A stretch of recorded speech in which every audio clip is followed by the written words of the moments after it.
students, a very good morning to all of you. Now students, today we are going to revise 1.4 the story of tea. तर आता आपल्याला माहिती आहे आपण हा लेसन ऑलरेडी लर्न केलेला आहे. तर या लेसन मध्ये आपल्याला काय पाहायला मिळालं तर टी म्हणजे चहा, चहाची कथा किंवा चहाची story, how the tree invented, चहा कशा प्रकारे उदयास आला, उत्पत्ती चहाची कशी झाली, कुठे झाली, what are the stories related to tea we have already learned. Now just we are going to revise it. First of all we will see the warming up part. पहिल्यांदा आपण या लेसनचा वॉर्मिंग अप पार्ट पाहूयात. Write the name of as many beverage as you can within 2 minutes. What do the following beverage remind you of? Draw word wave to show your association. म्हणजे खाली काही शब्द दिलेले आहेत, त्या शब्दांशी निगडित किंवा त्या शब्दांशी रिलेटेड जेवढे तुम्हाला शब्द आठवतील तेवढे लिहायचे. For example with the help of tea, with the help of wave diagram, tea. Now related to the tea, biscuits, then milk, then you can write cup, then sugar, then toast. Yes, like this related to the tea you have to write the word. Next is coffee. So related to the coffee, milk, sugar, cold, hot or mug. आता कॉफीच्या related काय आहे, milk, then sugar, cold coffee, hot coffee और मग. हे झाले कॉफीच्या related शब्द. Like that lime juice, summer, glass, then you can write sour in taste, then cold, then ice. आता लाइम ज्यूस म्हणजे लिंबू सरबत, लिंबू सरबताच्या रिलेटेड असणारे शब्द जसे की आंबट गोड चव means sour sweet taste, then cold, then ice, then summer, glass. Then lassi, cold, thick, creamy, sweet. Then coconut tender, beach or tender coconut. Then for the milk, morning, cream, babies. आता मिल्कच्या related तुम्हाला जेवढे शब्द आठवतील तेवढे. It means that दिलेल्या जो शब्द मध्ये दिलेला आहे मधल्या सर्कलमध्ये, त्या सर्कलमधल्या शब्दाच्या रिलेटेड जेवढे शब्द तुम्हाला विदिन 2 मिनिट्स, 2 मिनिटाच्या आत जेवढे शब्द आठवतील तेवढे तुम्हाला इथं लिहायचे आहेत. Now next we will start with a story, the story of tea. Now we already know that the most consumed beverage in the world after water is tea. बरोबर की नाही. म्हणजे असा कोणता पदार्थ असेल की जो पाण्याच्या नंतर जगात सर्व लोकांकडून घेतला जातो, तर तो कोणता असेल तर चहा. बरोबर की नाही. की पाण्याच्या नंतर कुठलं स्थान येतं तर चहा. कोणी आपण आपल्या घरामध्ये जर कोणी पाहुणे जरी आले तरी आपण पहिल्यांदा चहा पाणी विचारतो. बरोबर की नाही. पाणी देतो आणि नंतर चहा हा करतोच. म्हणजे पूर्ण होल वर्ल्डमध्ये पाण्याच्या नंतर कोणत्या एखाद्या पदार्थाचं जास्त सेवन होत असेल तर तो आहे टी म्हणजेच चहा. Now tea is most popular beverage in the world. Okay. The fresh aromatic brew with which people like to begin their day. People like to begin their day with tea. आपल्या दिवसाची सुरुवात चहाने होते. बरोबर की नाही. आपण दिवसात बाहेर गेलो कुठे तरी आपला चहा होतो, परंतु आपल्या दिवसाची सुरुवात आणि संध्याकाळ ही चहानेच होत असते. बरोबर. नॉर्मली आपण दिवसातून 2 वेळा चहा हा घेतोच, सकाळी उठल्यानंतर आणि संध्याकाळच्या वेळेला चहा हा आपला होत असतो. परंतु जर आपण बाहेर गेलो, कोणी विचारलं तर आपण चहाला नाही म्हणत, चहा आपला होतोच. म्हणजेच काय तर T is the most popular drink served by the people. चहा हे एक असं पेय आहे की जे खूप जास्त लोकांकडून सर्व केलं जातं, पिलं जातं आणि दुसऱ्यांनाही दिलं जातं. Now it's a most popular why because it's a fresh aromatic. चहा प्रेमींचं असं म्हणणं आहे की चहा पिल्यानंतर आपल्याला एक प्रकारची एनर्जी येते, एक प्रकारचा फ्रेशनेस वाटतो. आपल्याला माहिती आहे की आपल्याला जरी चहा पिला की आपल्याला एक प्रकारची चुस्ती येते, म्हणजेच काय तर आपला कंटाळा जातो, असं चहाप्रेमींचं म्हणणं आहे. It is a fresh and aromatic, म्हणजे चहा पिल्यानंतर आपला एक प्रकारचा कंटाळा जाऊन आपल्याला फ्रेश फील होतं. Then tea plants require at least 100 to 125 centimetre rainfall. 100 to 125 centimetre rainfall. चहाच्या झाडांना किती पावसाची गरज असते? 100 ते 125 सेंटीमीटर पावसाची गरज चहाच्या झाडांना असते. In a year and prefer acidic soil. And acidic soil, acidic soil ही एक प्रकारचा सॉइलचा प्रकार आहे, मातीचा प्रकार आहे. म्हणजे चहाच्या झाडांना 100 to 125 सेंटीमीटर पाऊस लागतोच वर्षाचा, वन्स अ इयर, म्हणजे पूर्ण वर्षाचा मिळून त्यांना त्या झाडांना एवढा पाऊस लागतो. शिवाय ॲसिडिक सॉइल, मातीचा जो प्रकार आहे ॲसिडिक सॉइल, ती माती त्यांना लागते. Many of the world's best tea estates are located on hill slope at elevation of up to 1500 metre. आता चहाचे जे मळे आहेत, many of the tea estate म्हणजे चहाचे मळे, टी इस्टेट म्हणजे चहाचे मळे. Many of the tea estates are located on the hill top, म्हणजे पर्वताच्या उंचीवरती, उंचाच्या ठिकाणी चहाचे मळे असतात. आपण टी व्हीमध्ये पाहिलेलं असेल, चहाचे मळे हे उतरत्या दिशेने असतात असे. म्हणजेच एखादा जर डोंगर असेल, असा जर डोंगर असेल किंवा हिल असेल, तर ह्या स्लोप, हा जो हिल स्लोप आहे, ह्या हिल स्लोपवरती ही ते चहाचे मळे असतात. का बरं? त्याचं एक कारण आहे की जास्तीचा जरी पाऊस पडला, आता पर्वत रिजन असल्यामुळे पाऊस जास्तीचा पडण्याची शक्यता असते. मग पाऊस जरी जास्तीचा पडला तरी या स्लोपवरून जास्तीचं पाणी खाली जाईल आणि ज्या झाडांना जेवढं गरजेचं आहे तेवढंच पाणी या झाडांमध्ये राहील. यासाठी या स्लोप जो असतो, या स्लोप्सवरती चहाचे मळे असतात. It is said that the tea plants grow slowly and acquire a richer flavor at this height. आणि त्याचं अजून एक कारण आहे की अशा उंचीवरती असण्याचं कारण म्हणजे टी प्लांट्स ग्रो स्लोली, चहाची झाडं ही खूप हळूहळू वाढतात. And acquire a richer flavour at this height. आणि जर का उंचीवरती असतील तर एक जास्त फ्लेवर, त्यांच्यामध्ये असणारी चव, वास हा जास्त त्यांच्यामध्ये येत जातो. म्हणजे जेवढ्या उंचीवरती असतील तेवढ्या उंचीवरती असल्यामुळे त्यांच्यामध्ये एक प्रकारचा वास, एक प्रकारचा फ्लेवर जास्तच वाढत जात असतो. When a plants mature, only the top 1 to 2 inches of the plant are picked.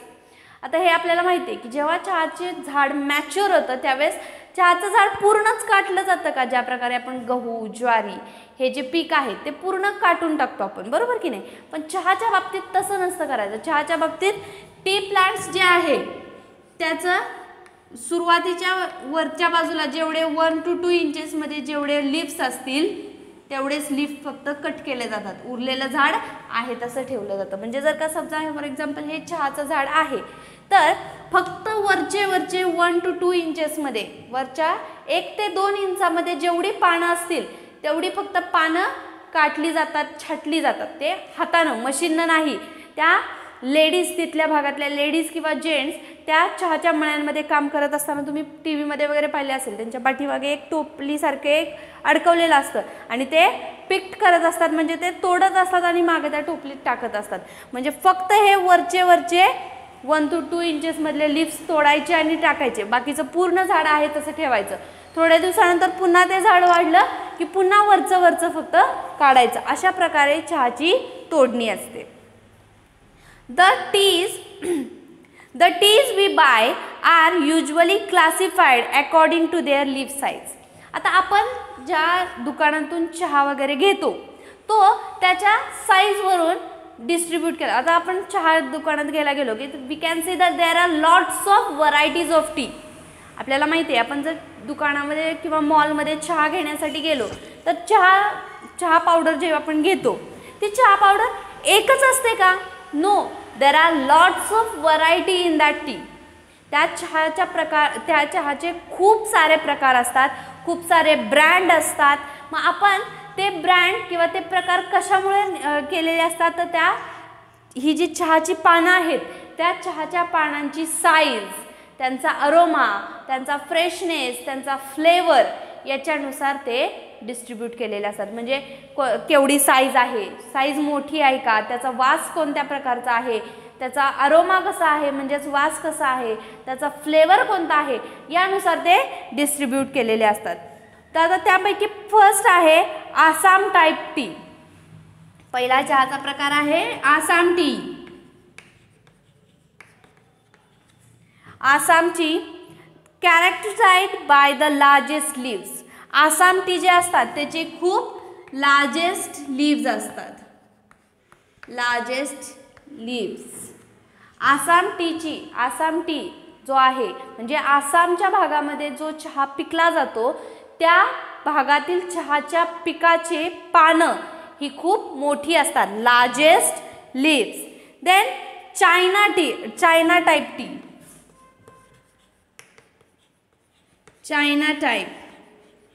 China टाईपमध्ये by the smallest leaves. China type टीचे काय असतात? स्मॉलेस्ट लीव्स ह्या. अँड देन कॅम्बोड characterized by leaves of intermediate size. And last third is Cambod tea or Cambod is intermediate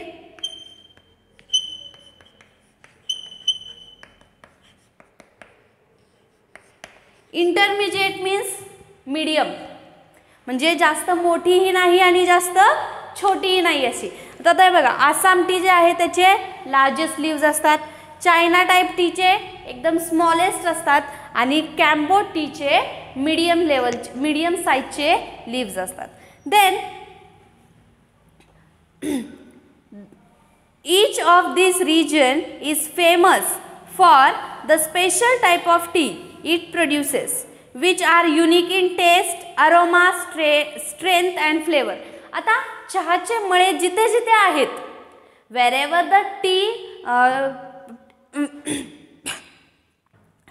the tea plants are there, चहाचे T states R there. जिथे जिथे चहाचे मळे किंवा जिथे जिथे चहाची झाडं आहेत तिथल्या प्रत्येक ठिकाणच्या चहाची एक वेगळी खासियत असते. जसं की प्रत्येक ठिकाणच्या चहाचा एक वेगळा युनिक असा अरोमा असतो, युनिक असा कलर असतो, युनिक अशी स्ट्रेंथ असते, युनिक असा फ्लेवर असतो. म्हणजे प्रत्येक चहाला आपण जे बाजारात बघतो त्या प्रत्येक चहाला एक वेगळी चव असते, एक वेगळा वास असतो, एक वेगळा रंग असतो, एक वेगळा फ्लेवर देखील असतो. It means that in every T state they produce different types of T. प्रत्येक चहाचे वेगळे वेगळे प्रकार आहेत. वेगळा वास, वेगळा रंग, वेगळा त्याचा अरोमा, फ्लेवर याच्यानुसार चहाचे प्रकार पडले जातात. The 3 region. आता सर्वात जास्त चहा कुठे घेतला जातो, कोणत्या भागामध्ये, तर Darjeeling in north east India.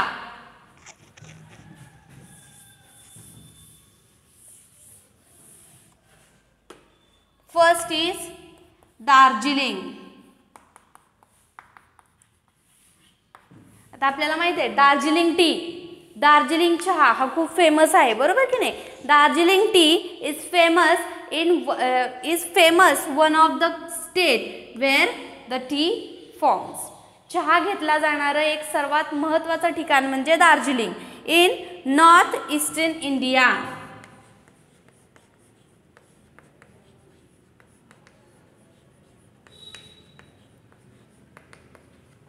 Then second is Assam.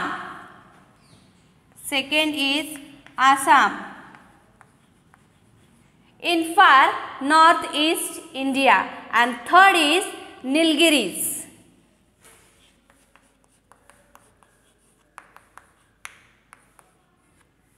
आता हे जे प्लेसेस आहेत दार्जिलिंग, आसाम, निलगिरीज या 3 ठिकाणी चहाचे जास्त उत्पादन घेतले जाते.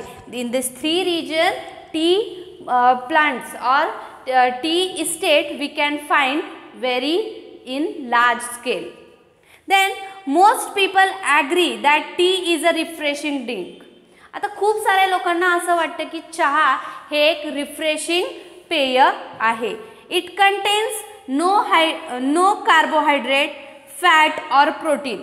जे चहा प्रेमी आहेत त्यांना असं वाटतं की चहा हे एक रिफ्रेशिंग ड्रिंक आहे and it do not contain carbohydrate, fat or protein.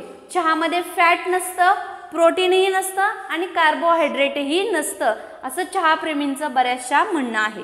What gives tea its special and distinctive flavor is theine as well as caffeine, which gives the drink its stimulating quality. तर चहामध्ये असणारं जे काय caffeine आहे त्याच्यामुळे चहाला एक प्रकारचा फ्लेवर मिळतो. म्हणजे चहाला फ्लेवर कशामुळे मिळतो? चहामध्ये असणाऱ्या कॅफेन यामुळे. आता चहा आपल्याला हे माहिती आहे की चहामुळे आपली झोप जाते. तर झोप कशामुळे जाते? कंटाळा कशामध्ये जातो? तर चहामध्ये असणारं जे कॅफेन असतं त्या कॅफेनमुळे आपला येणारा थकवा जातो आणि आपली झोप देखील जाते. Then it is said that आता चहाची जी स्टोरीज आहेत तर आता आपल्या या लेसनमध्ये चहाच्या स्टोरीज दिलेल्या आहेत की चहा कशा प्रकारे इन्व्हेंटेड झाला. तर त्यापैकी पहिली स्टोरी बघा. It is said that emperor Shennong the father of Chinese agriculture and medicine was on his travel. आता चायनाचा जो एम्पेरियर आहे, चायनाचा राजा जो की Chinese agriculture and medicine, father of Chinese agriculture and medicine, चहाचं जे चायनाचं जे ॲग्रिकल्चर आहे शेती आणि मेडिसिन म्हणजे आयुर्वेद आहे, आयुर्वेद आणि मेडिसिन याचा फादर म्हणून ओळखले जाणारे कोण? चायनामधले Shennong was in his travelling. ते त्यांच्या एका दौऱ्यावरती किंवा असेच फिरत होते. When a servant was boiling some water for the emperor to drink. आणि ते असेच फिरत असताना त्यांची ट्रॅव्हलिंग चालू असताना त्यांच्या एका ठिकाणी त्यांच्या सर्वंटने काय केलं? पाणी उकळलं त्यांना पिण्यासाठी. And just then a few leaves from the nearby tree blew into boiling water. आणि जवळपासच्या त्याच्या झाडापासून त्याने काही पानं तोडली आणि त्या उकळत्या पाण्यात ती पानं टाकली. And then it immediately changed colour. आणि अचानक त्याचा त्या पानांमुळे त्या पाण्याचा कलर चेंज झाला.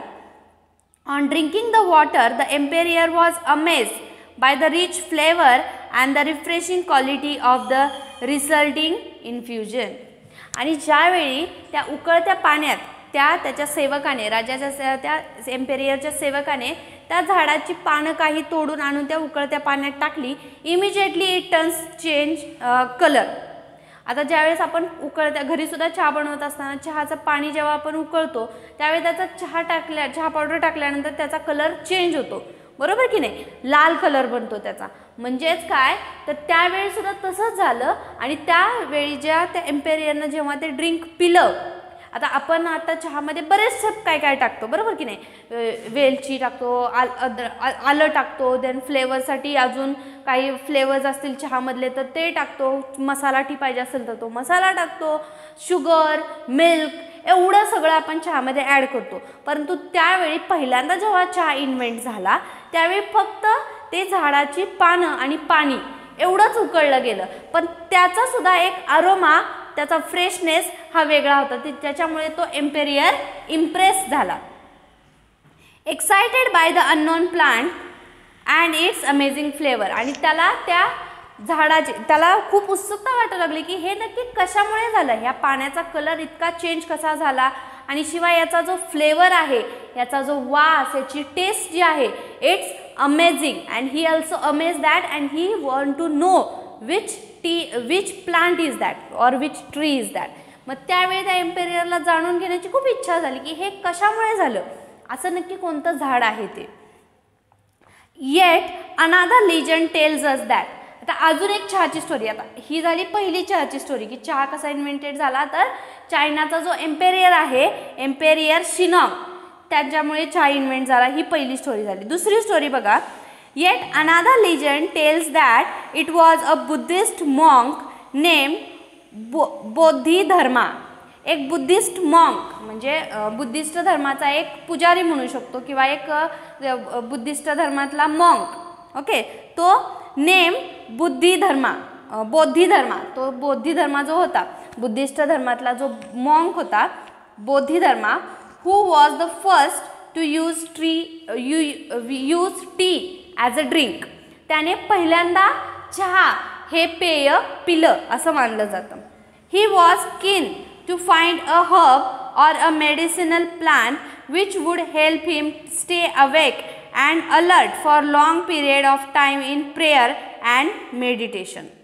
तर आता बुद्धिस्ट धर्मातला जो तो पुजारी होता, तो मॉन्क होता, त्याला अखंड जप करण्यासाठी, त्याचं मेडिटेशन करण्यासाठी, त्याची प्रेयर करण्यासाठी त्याला अखंड जागा राहण्याची गरज होती. आणि त्यासाठी तो जंगलामध्ये विविध प्रकारची वनस्पती, एखादी मेडिसिनल प्लांट सापडते का हे बघत होता, की जेणेकरून ती मेडिसिनल प्लांट मी खाल्ल्यानंतर मी अवेक राहीन, मी जागा राहीन यासाठी. आणि त्याच शोधात त्याला चहाचं झाड मिळालं आणि चहा सुरू केला असं देखील म्हणलं जातं.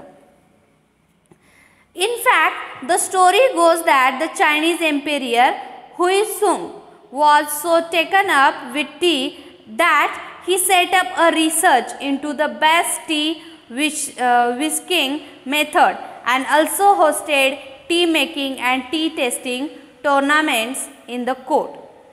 आता हे झालं चहाचं. मग ते ज्यावेळी त्या बुद्धिस्ट मॉन्कनी ज्यावेळेस त्या चहाची शोध लावला की बाबा हां, ह्या झाडाचा हा जो पाला आहे, हे जी पानं आहेत ही पाण्यामध्ये उकळून पिल्यानंतर जरा फ्रेशनेस वाटतो, जरा झोप जाते, फ्रेशनेस वाटतो, असं ज्यावेळेस त्याच्या लक्षात आलं, त्यानंतर पुन्हा ते इन्व्हेंट झालं. आणि त्याच्यापासून मग पुन्हा या झाडांमध्ये काय प्रक्रिया केली पाहिजे याची प्रक्रिया म्हणण्यापेक्षा आपण म्हणू शकतो की याच्यावरती काय केलं पाहिजे, की ज्याच्यामुळे एक रिसर्च तयार केला त्यांनी की ह्याच्यामध्ये अजून काय आपण चेंजेस केले पाहिजे की अजून एक फ्रेशनेस येईल, अजून एक वेगळा अरोमा येईल. यासाठी चायनीज लोकांनी त्याच्यावरती काम केलं असं मानलं जातं. We never know that it's true or false, but it says like that असं मानलं जातं. Okay, thus the habit of drinking tea spread to Japan, Europe and England. म्हणजे आता ह्या ज्या पहिल्या दोन्ही स्टोरी सांगितल्या, त्या दोन्ही स्टोरी टीच्या कुठे इन्व्हेंटेड झालेल्या दाखवल्या, तर चायनामध्ये. बरोबर.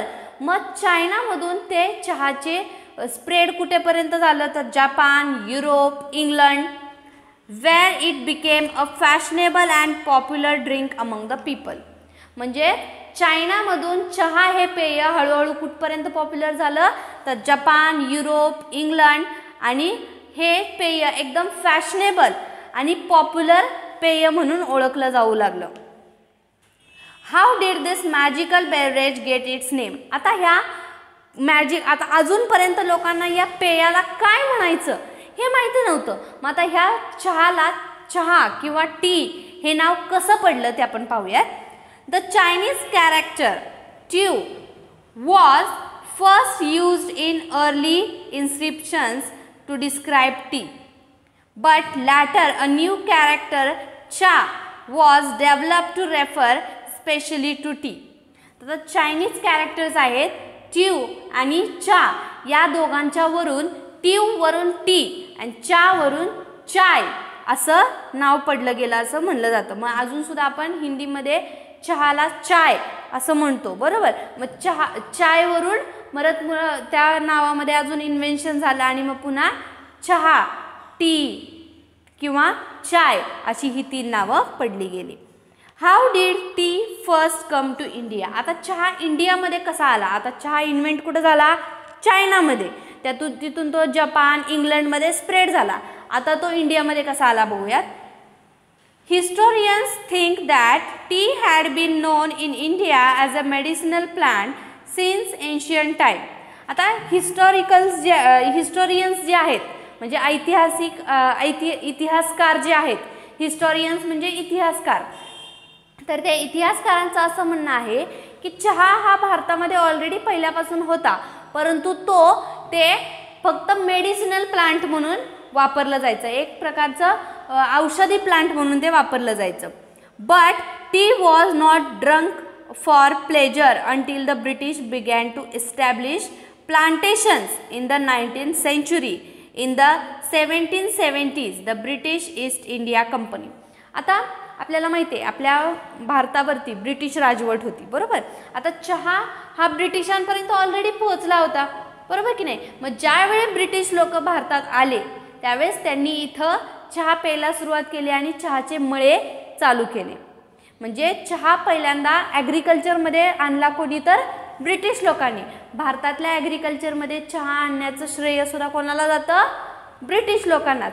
का तर त्याच्या आधी आपण चहा पित नव्हतो, चहा फक्त मेडिसिन्स म्हणून वापरला जायचा.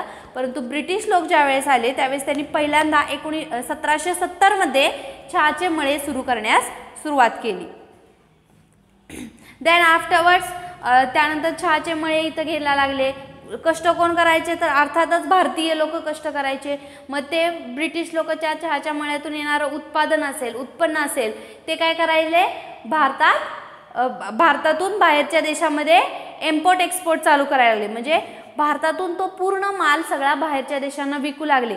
म्हणजे भारतात तयार होणाऱ्या वस्तू ह्या बाहेर पाठवू लागले आणि पैसे हे त्यांच्याकडेच, पण कष्ट कोण करणार, तर भारतीय. अशी त्यावेळेस काहीतरी अवस्था झाली होती. Tea lovers claim that tea may be able to reduce the risk of cancer, control blood pressure, fight viruses in our body and actually help us live longer. आता टी लवर्स जे आहेत त्या चहा प्रेमींचा असं देखील म्हणणं आहे की it reduce the risk of cancer. चहा पिल्यामुळे कॅन्सरची शक्यता टाळली जाते. It reduce the risk of cancer, चहाची शक्यता टाळली जाते. कंट्रोल ब्लड प्रेशर, चहामुळे ब्लड प्रेशर कंट्रोलमध्ये राहतं. फाईट व्हायरसेस, चहामुळे बऱ्याचशा व्हायरसेस बॅक्टेरियाशी लढण्यास मदत होते. Inner body and actually help us live longer, आपल्या बॉडीमध्ये असणारे बॅक्टेरियाज व्हायरसेसशी लढण्यास मदत होते आणि चहामुळे आपण जास्त जगलो जातो, असं चहाप्रेमींचं म्हणणं आहे. Our body produces chemicals called free radicals. They can damage our body and our health. Tea contains antioxidants called flavonoids. Scientists believe this help to protect our system against free radicals. तर आता सायंटिस्टचं असं म्हणणं आहे की आपली body जी आहे ती free radicals produce करत असते. मग त्या फ्री रॅडिकल्सना रिड्यूस करण्यासाठी चहाची मदत होते, त्या फ्री रॅडिकल्सना कमी करण्यासाठी चहाची मदत होते, असं सायंटिस्टचं म्हणणं आहे. Most people in Japan belong to a tea club where they go every week to take part in the ceremony. आता जपानमध्ये चहाचे काय केलं जातं, सेरेमनी केली जाते, टी सेरेमनी. आता आपल्या भारतामध्ये चहा हे आपण एक नॉर्मल ड्रिंक म्हणून वापरतो, परंतु बाहेरच्या देशामध्ये चहा पिण्यासाठी सुद्धा काय केलं जातं, एक टी सेरेमनी केली जाते. Ordinary people also feel that tea ceremonies are spiritual occasion that are closely associated with their religion. आता तिथल्या जापनीज लोकांचं असं म्हणणं आहे की त्यांच्या रिलिजनला चहा हे अगदी जवळचं पेय आहे, म्हणून ते काय करतात, टी सेरेमनी साजरी करतात. They say is a healthy, enjoyable and stimulating drink. तर त्यांचं असं म्हणणं आहे की चहा हे खूप हेल्दी, एन्जॉयबल आणि स्टिम्युलेटिंग असं ड्रिंक, पेय आहे. फुल ऑफ गुड क्वालिटीज, चहामध्ये खूप साऱ्या चांगल्या क्वालिटीज आहेत. इट रिड्यूसेस लोनलीनेस, चहामुळं लोनलीनेस जातो, एकटेपणा जातो. अँड क्लाम्स युअर हार्ट, आणि आपलं मन, हृदय शांत राहतं. It is a comfort in everyday life, आपल्या रोजच्या जीवनामध्ये चहा पिल्यामुळे एक कम्फर्टनेस येतो, एक प्रकारचा आराम येतो.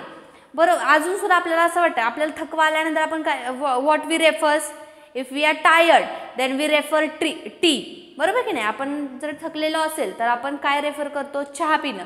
चहा पिल्यामुळे आपल्याला एक प्रकारची चुस्ती येते, एक प्रकारचा फ्रेशनेस येतो. Many Koreans today still have tea ceremony. अजून सुद्धा कोरियामध्ये, कोरिया हा जो प्रदेश आहे त्या कोरियामध्ये कोरियन्स लोक जे आहेत अजून सुद्धा टी सेरेमनी साजरी करतात आज सुद्धा. For important occasion including special birthdays and anniversaries. मग त्या टी सेरेमनीज कधी घेतात तर त्यांच्या ज्या काही इम्पॉर्टंट बर्थडे किंवा इतर काही सेरेमनीज असतात त्यांच्यामध्ये असणारे बर्थडे किंवा पार्टीज किंवा ॲनिव्हर्सरी सेरेमनीज ज्या काही कार्यक्रम असतात त्यावेळी ते हे टी सेरेमनी ठेवतात. In most areas of China the T is made in small clay teapot. चायनामध्ये चहा कशामध्ये बनवला जातो, स्मॉल क्ले टीपॉट. क्ले म्हणजे मातीच्या भांड्यामध्ये चहा बनवला जातो. At tea ceremonies cups are only half filled. मग त्या टी सेरेमनीमध्ये चहाचा कप हा पूर्ण नाही भरला जात. चहाचा कप तो जो काही मातीच्या भांड्यामध्ये चहा दिला जातो त्या मातीच्या भांड्यामध्ये चहा हा पूर्ण न भरता अर्धाच भरला जातो. The Chinese believe that rest of the cup must be filled with friendship and affection. तर चायनीज लोकांचं असं म्हणणं आहे की अर्धा कप भरणं म्हणजे अर्धा कप हा चहा आणि अर्धा कप हे आपलं एकमेकांबद्दलचं असणारं प्रेम, एकमेकांबद्दलची असणारी आपुलकी, जिव्हाळा हे म्हणजे अर्धा कप. म्हणजे उरलेला अर्धा कप हा आम्ही तुम्हाला आमचं तुमच्याबद्दल असणारं प्रेम, जिव्हाळा यांनी भरून दिलेला आहे आणि अर्धा कप चहा असं त्यांचं म्हणणं आहे. In Russia tea is made and served in samovars, a special Russian tea kettle made of metal. रशियामध्ये टी म्हणजे चहाची एक प्रकारची वेगळी किटली म्हणजेच केटल वापरली जाते जी की एक प्रकारच्या मेटलपासून बनवलेली असते. जी चहा सर्व करण्यासाठी ती किटली वापरली जाते. Vietnam produces special varieties of T such as lotus T and jasmine T. तर व्हिएतनाममध्ये एक वेगळ्या प्रकारचा चहा प्रोड्यूस केला जातो जसं की लोटस टी, जास्मिन टी अशा वेगवेगळ्या फ्लेवर्समध्ये चहा प्रोड्यूस केला जातो. In some countries jasmine tea, flavored tea are comes like jasmine tea, green tea, lemon tea, even iced tea. आता आपल्याला माहिती आहे की चहाचे भरपूर सारे प्रकार आहेत जसं की lemon tea, green tea, ice tea, lotus T, jasmine T अशा प्रकारचे चहाचे वेगळे वेगळे प्रकार आहेत. पण आता चहामध्ये for adding the flavour in the tea we add the ginger in the tea, then we add इलायची, then we add milk, then we add sugar. आता प्रत्येक ठिकाणी चहा बनवण्याची पद्धत ही वेगळी असते बरोबर की नाही. काही ठिकाणी चहा कमी आणि चहा पावडर जास्त असा करून चहा बनवला जातो. काही ठिकाणी चहा पावडर कमी परंतु साखर जास्त असा चहा बनवला जातो. काही ठिकाणी विदाऊट शुगर चहा बनवला जातो जो की फक्त चहा पावडरचा बनलेला असतो. काही ठिकाणी ग्रीन टी पिला जातो, काही ठिकाणी आईस टी पिला जातो. म्हणजेच काय हे चहाचे मानवाने पाडलेले हे सर्व पुन्हा पुन्हा इन्व्हेंट केलेले इन्व्हेन्शन्स आहेत, प्रकार आहेत. Now here we have done with our story of tea. Now first question in English workshop. List all the names of geographical places mentioned in the passage. पॅसेजमध्ये आलेले जॉग्राफिकल प्लेसेस जे आहेत म्हणजे भौगोलिक ठिकाणं जी आहेत ज्या प्रकारे आपण बघितलं आसाम, चायना, कॅम्बोज, दार्जिलिंग, निलगिरी हे जॉग्राफिकल प्लेसेस आहेत त्यांची नावं लिहायची. Second, make smaller words using the letters in the given word. आता खाली काही शब्द दिले आहेत त्या शब्दांचे काही लेटर्स घेऊन स्मॉलर वर्ड बनवायचे. जसा की पहिला वर्ड आहे ॲक्च्युली. तर ॲक्च्युली पासून एक वर्ड आपण बनवू शकतो. पहिला actual, then we can make act बरोबर. पुन्हा त्यानंतर we can make TALLY tally. म्हणजे अशा प्रकारे एक हा जो काही शब्द दिलेला आहे त्या शब्दांपासून अजून छोटे छोटे शब्द तुम्ही बनवायचे. At least 5 word each. एका शब्दापासून कमीत कमी 5 वर्ड्स तरी असले पाहिजेत. Third question, from the passage copy correctly any 3 sentence that begin with how. How न स्टार्ट होणारे पॅसेजेसमधून सेंटेन्सेस शोधायचेत आणि ते कॉपी करायचेत correctly. Number 4, find the meaning of following from a good dictionary. खाली काही शब्द दिलेले आहेत, त्या शब्दांचे मीनिंग्स डिक्शनरीमधून फाइंड करायचे. Infusion, restorative, inscriptions, radicals, कॅन्युसल्स. Number 5, list the words related to agriculture, chemistry from this passage. या पॅसेजमधून ॲग्रिकल्चर, शेतीशी निगडीत असणारे वर्ड्स शोधायचेत आणि केमिस्ट्री म्हणजे रसायनशास्त्र, तर रसायनशास्त्र आणि ॲग्रिकल्चर याच्याशी निगडीत असणारे शब्द शोधायचेत. Complete the following sentence with the help of passage. खाली फिल इन द ब्लँक्स आहेत, त्या पण पॅसेजच्या मदतीने, लेसनच्या मदतीने कंप्लीट करायचे. Very easy English workshop it is. Now here we have done with the story of tea revision. In the next period we will see the revision of the necklace. Thank you.